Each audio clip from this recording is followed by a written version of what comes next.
ህወሓት ከሌሎች ተቃዋሚ ኃይሎች ጋር የሚደረግ ጥምረት አስፈላጊ ስለመሆኑ ገለጸ። ዝርዝር መረጃውን እናካፍላችኋለን። በአፍሪካ ቀንድና መካከለኛው ምስራቅ ውጥረቶች በተባባሱበት ወቅት የኢትዮጵያና የሳውዲ አረቢያ የውጭ ጉዳይ ሚኒስትሮች ስለ ሰላም ውይይት በስልክ እንደተወያዩ እየተሰማ ይገኛል። ዝርዝር መረጃውን እናካፍላችኋለን። ሊባኖስና እስራኤል ጦርነቱ ሙሉ በሙሉ ለማስቆም በጣሊያን የሰላም ውይይት ሊያካሂዱ መሆኑ ተሰምቷል። የቮይስ ኦፍ ኢትዮጵያ ቤተሰቦች ሰብስክራይብ ማድረጋችሁን እያስታወስናችሁ በዝርዝር ወደምንመለከታቸው ጉዳዮች እናልፋለን።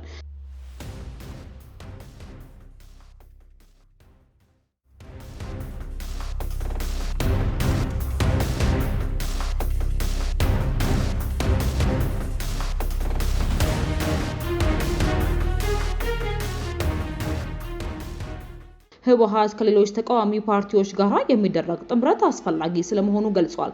ህዝባዊ ወያኔ ሓርነት ትግራይ ህወሓት ከጠቅላይ ሚኒስትር ዶክተር አብይ አህመድ መንግስት ጋር ተቃውሞ ካላቸው ሌሎች ቡድኖች ጋር ጥምረት መፍጠር አስፈላጊ ስለመሆኑ ገልጸዋል። ፓርቲው እንዲህ አይነቱን ትብብር የጋራ ስጋትን ለመታደግ የሚደረግ ወሳኝ የትግል አካል ነው ሲልም ገልጾታል። ህወሓት ማክሰኞ ዕለት ባወጣው ሳምንታዊ መግለጫው በትግራይ ክልል በተካሄዱ ህዝባዊ ምክክር መድረኮች ላይ ከፌዴራል መንግስቱ ተመሳሳይ ስጋት ከተደቀነባቸው ሌሎች ኃይሎች ጋር ትብብር ማድረግ ያስፈልግ የጋራ መግባባት ላይ መድረሱን ገልጿል። ሆኖም መግለጫው ድርጅቱ አብራቸው ለመስራት ያሰባቸውን ቡድኖች ስም አልገለጸም ወይንም አሁን ስላሉበት ሆነው ወደፊት ስለታቀዱ ጥምረቶችም ዝርዝር መረጃ ከመስጠት ተቆጥቧል። በሌላ መረጃችን ሊባኖስና እስራኤል ጦርነቱን ሙሉ በሙሉ ለማቆም በጣሊያን የሰላም ውይይት ሊያካሂዱ መሆኑ ተሰምቷል። ሊባኖስና እስራኤል ጦርነቱን ሙሉ በሙሉ ለማቆም በአሜሪካ አሸማጋይነት የሚያካሂዱትን ቀጣይ ድርድር ምዕራፍ እንደ አውሮፓውያን አቆጣጠር ነሐሴ 4 ቀን በጣሊያን እንደማያካሂዱ አንድ ሊባኖስ ባለስልጣንና የጣሊያን የውጭ ጉዳይ መናገራቸው ተሰምቷል። ድርድሩ በደቡባዊ ሊባኖስ የተጀመረውን የእስራኤል ጦር ማፈግፈግና የሊባኖስን መከላከያ ሰራዊት ስምሪት እቅድ ተግባራዊ ለማድረግ ያለመ ነው ብሏል። በጣሊያን በሚካሄደው በዚህ ስብሰባ የሁለቱ ሀገራት ልዑካን በደቡባዊ ሊባኖስ የሙከራ ቀጠናዎች በሚባሉበት አካባቢዎች ላይ የቴክኒክ ዝርዝሮችንና የመመሪያ ነጥቦች ላይ ይመክራሉ።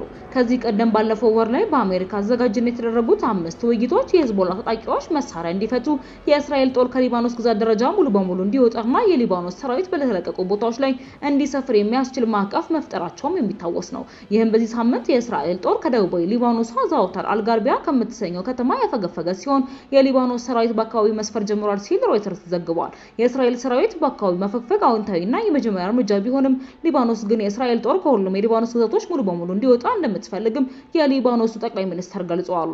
በሁለቱ ሀገራት መካከል ባለው የቆየ ቅሬታና የጠነከረ ዲፕሎማሲያዊ ግንኙነት የሌላቸው በመሆኑ በአምባሳደር ደረጃ የሚደረጉ እነዚህ ቀጥተኛ ውይይቶች አልፎ አልፎ የሚታዩና ትልቅ ትኩረትም እንዲያገኙ ያደርጋቸዋል።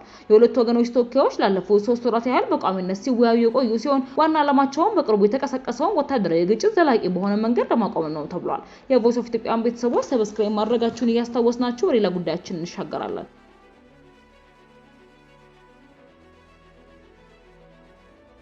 በአፍሪካ ቀንድና በመካከለኛው ምስራቅ ውጥረቶች በተባባሱበት ወቅት የኢትዮጵያና የሳውዲ አረቢያ የውጭ ጉዳይ ሚኒስትሮች በስልክ ተወያይተዋል። የኢትዮጵያ የውጭ ጉዳይ ሚኒስትር ጌዲዮን ጢሞቴዎስ ከሳውዲ አረቢያ የውጭ ጉዳይ ሚኒስትር ልዑል ፋይሰል ቢን ፋርሃን ቢን አብደላ ጋር በስልክ ተወያዩ። የሳውዲ ፕሬስ ኤጀንሲ ወይንም ኤስፒኤ እንደዘገበው በሁለቱ ወገኖች በሁለትዮሽ ግንኙነትና በበርካታ የጋራ ቀጠናዊ ጉዳዮች ዙሪያ ተመካክረዋል። የውይይት የተካሄደው የአፍሪካ ቀንድና መካከለኛው ምስራቅ ጂኦፖለቲካዊ ውጥረቶች በከፍተኛ ደረጃ በተባባሱበት እንዲሁም ኢትዮጵያና ሳውዲ አረቢያ በተለያዩ ቁልፍ ግጭቶች ላይ የተለያዩ ቀጠናዊ ኃይሎችን በመደገፍ ላይ በሚገኙበት ወቅት ነው። በተጨማሪም ውይይቱ የየመን ሁቲ ንቅናቄ በሳውዲ አረቢያና የባህር ላይ ማዕቀብ መጣሉን ካሳወቀ በኋላ በቀይ ባህር ቀጠና እየጨመረ የመጣውን የጸጥታ ችግር ተከትሎ የተደረገ ነው። አዲስ ስታንዳርድ የፈረንሳይ ዜና ወኪልን ጠቅሶ ሐምሌ 13 ቀን ባወጣው ዘገባ መሰረት ሪያድ ይህንን እርምጃ በቀጠናው ደህንነት ላይ የተቃጣ ስጋት ስትል የኮነነች ሲሆን በኢራን ከሚደገፈው ቡድን ጋርም አዲስ ግጭት በተቀሰቀሰበት ወቅትም በዓለም አቀፍ ደረጃ ተቀባይነት ላገኘው የየመን መንግስትም ያላትን ድጋፍ እንደገና አረጋግጣለች።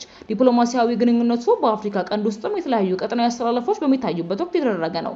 ሳውዲ አረቢያ በቅርቡ ከሶማሊያ ጋር ያላትን የደህንነት ትብብር አጠናክራለች። አዲስ ስታንዳርድ ሐምሌ 10 ቀን ኢራን ኦንላይን የተሰኘውን የዜና ምንጭ ጠቅሶ እንደዘገበው ሪያድ በጋልሙድ ግዛት ውስጥ ወደ 5000 የሚጠጉ የሶማሊያ ወታደሮችን ስልጠና በመደገፍ የመከላከያ ትብብርን ስምምነቷን መተግበር መጀመሪያ ተገልጿል። ሆኖም የትኛውም መንግስት ስለ መርሃ ግብሩ ይፋዊ መረጋገጫ አልሰጠም። በሁለቱ የውጭ ጉዳይ ሚኒስትሮች መካከል የተደረገው ውይይት የተካሄደው በሳውዲ አረቢያ የሞት ፍርድ የተበየነባቸውን ኢትዮጵያውያን ዜጎች እጣ ፈንታ በተመለከተ ከሳውዲ አረቢያ ጋር ጠንካራ ዲፕሎማሲያዊ ግንኙነት እንዲደረግ በኢትዮጵያ ውስጥ ጥሪዎች እየቀረቡ ባለበት ወቅት ነው። አዲስ ስታንዳርድ ሰኔ 26 ቀን ሚድል ኢስት የተሰኘውን የዜና ምንጭ ጠቅሶ እንደዘገበው በቅርብ ወራት ውስጥ በርካታ ኢትዮጵያውያን የሞት ቅጣት እንደተፈጸመባቸው ሲሆን በሞት ቅጣት ፍርድ ላይ የሚገኙ ኢትዮጵያውያን ቤተሰቦችም ጣልቃ እንዲገባ ተማጽነዋል። የኢትዮጵያ ካቶሊክ ቤተክርስቲያን ጳጳሳትን በመቶዎች የሚቆጠሩ ኢትዮጵያውያን ስደተኞች አሁንም ለአደጋ ተጋላጭ መሆናቸውን በማስጠንቀቅ የሳውዲ ባለስልጣናት የሞት ቅጣቶችን እንዲያስቆሙም አሳስበው እንደነበርም አይዘነጋም። የቮይስ ኦፍ ኢትዮጵያን ቤተሰቦች ለዛሬ ያዝንላችሁ ዘገባዎች እነዚህን ይመስሉ ነበረ። በሌሎች አዳዲስና ወቅታዊ መረጃዎች ዳግም እስክንገናኝ ድረስ ሰብስክራይብ ማድረጋችሁን እያስታወስናችሁ በደህና ቆዩ።